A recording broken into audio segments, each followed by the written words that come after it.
Y bueno, la participación del Padre Dorantes no terminará esta semana. This past year, approximately 900,000 people took the metro every day in order to get to work. There was no reaction from the Vatican on this particular case. Muchos de los actos que se han llevado a cabo hasta el momento no han tenido precedente. Pero obviamente es el primer papa latinoamericano. No habrá mucho tiempo de reposo para el Papa Francisco. Llegaron casi 1 millón de peregrinos aquí alrededor de la Plaza de San Pedro. El Vaticano confirmó que el Papa Francisco se reunirá con este grupo. That's what most of the volunteers out here have had to deal with throughout the past few hours. Some of the sources close to the case tell us that they believe this case may be tied to the Zetas drug cartels in Mexico. Nearly 100,000 people prayed for peace alongside Pope Francis during Saturday's vigil, the same number as the victims killed during 2.5 years of violence in Syria. The large crowds gathered at St. Peter's Square included worshippers of non-Christian faiths, who also condemned violence and expressed their wishes for a peaceful solution to the conflict. It's a religious duty, being here in Rome and being a Muslim Westerner, to try to create bridges, participating in all these occasions that can really show the true reality of spirituality and the deep reason of life. During the prayer service, local Muslim leaders could be seen kneeling alongside Catholics and other Christians as Pope Francis denounced war as a defeat on humanity. In addition to Islam, adherents to Hinduism wanted to make themselves visible to add their voices to the chorus clamoring for peace. The miracle that we are already here, all types of people, Hindus, Muslims, Christians, Buddhists, atheists, materialists. It's already a success. This has become a moment of peace. They echoed the Pope's call to look after each other, but they went on to say that humans must also look after all living things, including plants and animals, to live in peace. For native Syrians at the event, this show of solidarity was greatly welcomed. They too were at the event hoping that the entire world grasped the Pope's message.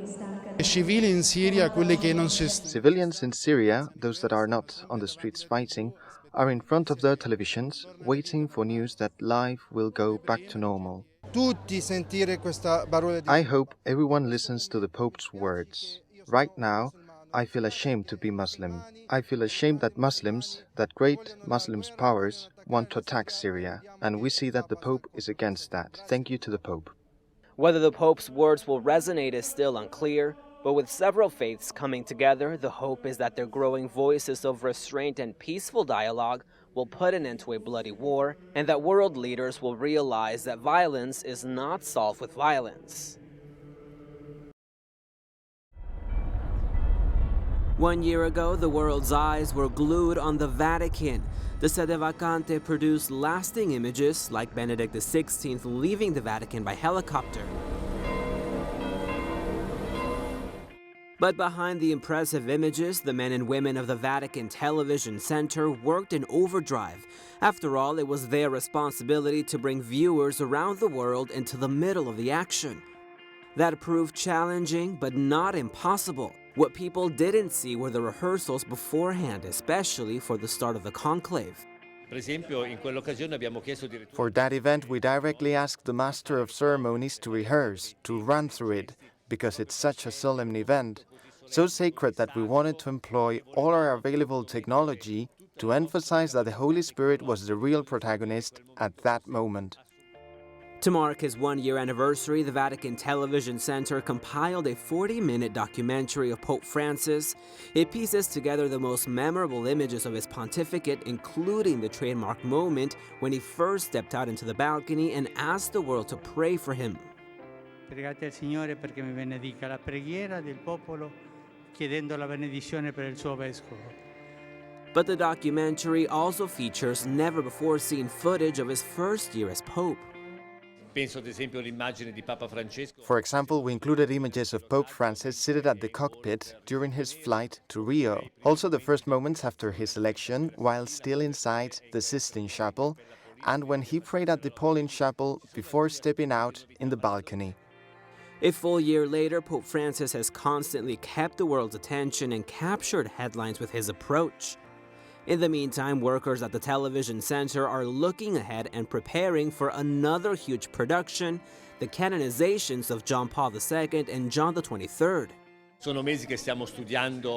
For months we've been looking into this great moment. We're trying to figure out how we can involve our technology partners. What we do know is that our center will direct and produce the event, so all the international networks will carry our signal.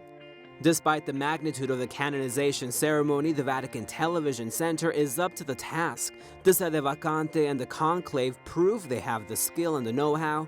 Come April, the world's eyes will be on the Vatican, and once again, it's the role of the Vatican Television Center to take them there.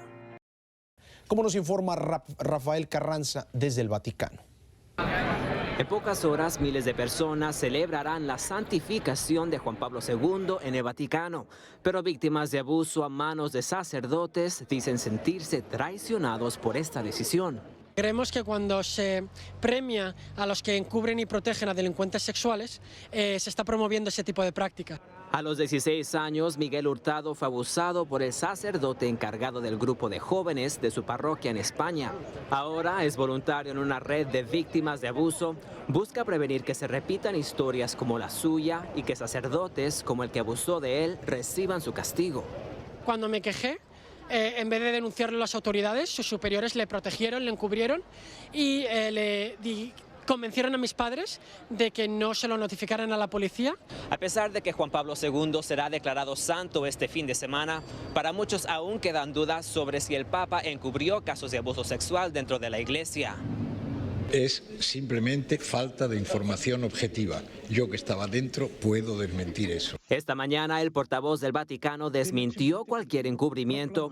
Aseguró que cuando surgieron los primeros casos en Estados Unidos, Juan Pablo II comprendió su seriedad e inmediatamente actuó. Llamó a Roma a todos los cardenales americanos. No podía traer a todos los obispos de Estados Unidos porque eran muchos, pero todos los cardenales vinieron. Yo estaba en esa reunión. Se habló claramente de los casos que comenzaban a conocerse y empezó a tomar decisiones que eran decisiones de naturaleza jurídica. Sin embargo, para Miguel esas decisiones nunca dieron fruto. 10 años después de la muerte del Papa, dice que la situación no ha cambiado mucho. Tampoco tiene esperanzas de que el Papa Francisco la cambie. Lo que tiene que hacer el Papa es hablar menos y actuar más y despedir a los obispos que protegen y encubren a delincuentes sexuales que abusan de menores. El largo pontificado de Juan Pablo II sigue siendo bien visto por la mayoría de los católicos. Aún así, la gran mancha negra dentro de su vida sigue siendo su cercanía a Marcial Maciel, un hombre al que describió como un ejemplo a seguir, a pesar de que años después se descubrieron detalles sobre su vida doble, llena de engaños y de abusos. En el Vaticano, Rafael Carranza, Somos Noticias, Mundo Fox. Officer Maricela Sandoval is required to check in with dispatch anytime she nears a known point for human trafficking. Midday on Monday, La Jolla police officers came across 3 men and a woman inside this abandoned business. They crossed illegally and led officers on a chase through the neighborhood. You could see them that they were like sweating and probably they were thirsty, but they didn't stop not until they found who they were looking for. They're just 4 in an endless list of undocumented immigrants braving rising temperatures in daytime to cross the border. Even in the shade, this well-known rest stop for people crossing illegally through La Jolla has already reached 105 degrees during the noon hour. But when you factor in the humidity and the air temperature, it'll feel more like 115 degrees. This year so far, we've rescued more than 170 people for different reasons, whether it be water-related or heat-related. Border Patrol spokesperson Rosie Huey adds that agents recovered the bodies of an additional 60 people who either lost their lives crossing the Rio Grande or wandering the South Texas brushland. Me, myself, I drink water constantly. I carry my bottle of water.